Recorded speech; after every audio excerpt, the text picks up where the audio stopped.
राजस्थान के कैबिनेट मंत्री प्रताप सिंह खाचरियावास ने राष्ट्रपति की पूरी परिभाषा ही बता डाली। बीजेपी ऐसे राष्ट्रपति को ढूंढ ढूंढ कर ला रही है जो प्रधानमंत्री के चेहरे की तरफ देखे। मौजूदा राष्ट्रपति से कांग्रेस और विपक्षी दल मिले तो राष्ट्रपति ने क्या किया? जब एआईसीसी कांग्रेस कार्यालय में लोगों को घुसने नहीं दे रहे थे, ऐसा राष्ट्रपति चाहिए जिसकी आवाज को लोग समझें और जिसकी तरफ देश देखे। लेकिन अब तो देश का इंटरेस्ट ही नहीं है।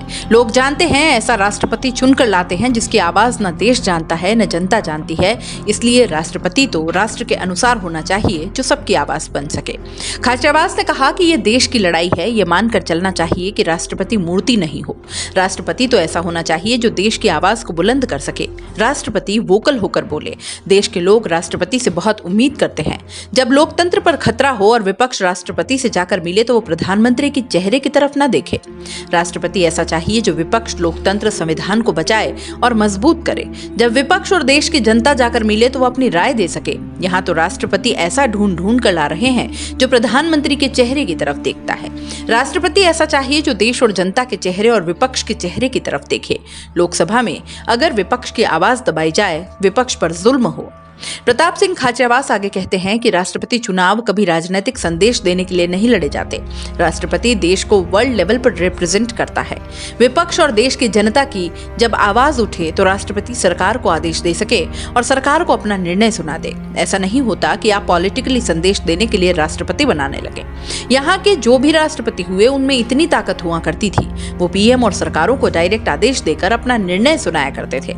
अब तो पॉलिटिकली संदेश देना चाहते हैं। एक व्यक्ति के इर्द गिर्द पूरी राजनीति घूमने लगी है।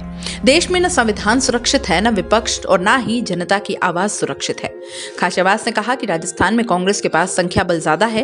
राजस्थान में बीजेपी का कैंडिडेट हार कर जाएगा। बीजेपी से मैं इतना कहूंगा कि उसे शर्म करनी चाहिए और देश से माफी मांगनी चाहिए। आज के दिन राष्ट्रपति का चुनाव है।